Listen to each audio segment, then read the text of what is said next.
海洋生物造型的风筝闪闪发亮，夜空化身大型水族馆，水母、红鱼自在悠游，让海底世界有了不一样的感觉。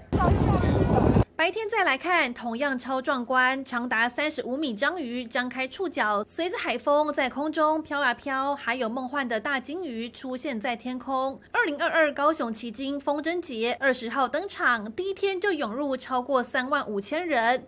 要往旗津的渡轮站，满满都是人。旗津的那个风筝节，因为看到网络上有文宣，那个律师事务所的那部戏还蛮红的，所以就想说，就是搭着热潮。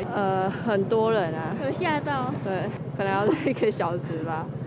值得啦，我们排的这样是值得的，是。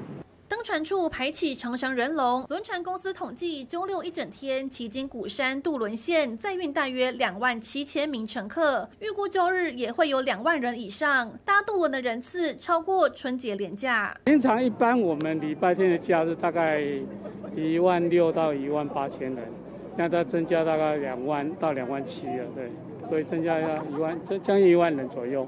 因为天气热啦，还有大家要出来游玩了。